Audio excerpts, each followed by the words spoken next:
Hello everyone, in this video I'm going to show some more examples of how to solve literal equations. Let's start with something that's pretty easy, like number 6. 2 divided by w equals x divided by 5, and we're trying to solve this one for w. If we're solving this for w, then we need w to get out of the denominator. To do that, we need to multiply by w and multiply by w. On the left, they'll balance out to make the number 1, which means we just have the number 2 for real. And then we have wx divided by 5. That w is in the numerator, so that's why it goes up there with the x. If we want to solve this for w, then we need x and 5 to be removed. Right now, x is multiplying, so to remove x, we will need an x in the denominator. To remove the 5 is dividing. To get that to stop dividing, right now it's on the bottom, we need to multiply it to the top. 5 on the bottom balances with a 5 on top. X on the bottom balances with an x on top.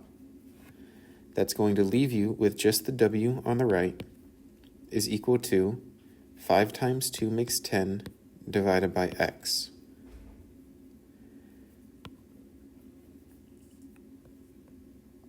I'll do 10, 11, and 12.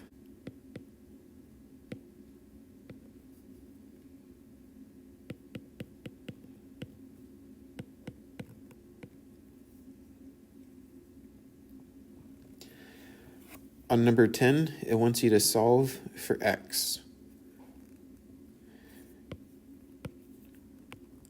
We want to solve for x, so that means we want to remove the plus 3y. To remove the plus 3y, we're going to subtract it on the left and the right. On the left, it's going to make 0, so we just have x plus 0, which means we don't even need to write that, is equal to z minus 3y. And that's it. That's solve for x. Let's do number 11.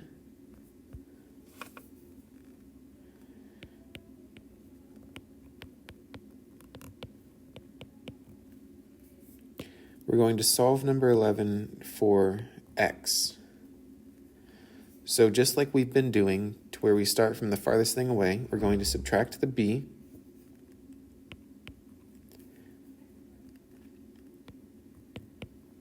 But on the left side, on the right side it balances out to make 0. On the left side, we can't combine those like terms because those are two different variables. Since they're two variables, we're just going to keep them separate. The last step we have to do is we have m times x. We want that m to be removed, so we're going to divide by m on both sides. That will leave you with x is equal to y minus b divided by m as your solution. Let's do number 12 because it's a pretty common one for a test to ask you, and it's actually a very easy one. I think I had it in a warm-up the other day, actually. So we're going to solve this one for L. Volume is length times width times height. If we're solving this for L, then we're going to simply divide by W and H, because that balances it out from the right, and that will leave you with just L equals volume divided by width times height. So solving literal equations is exactly the same thing as solving a regular equation. It's just that you cannot combine the like terms. Well, you could if they were like, but normally they're going to be unlike.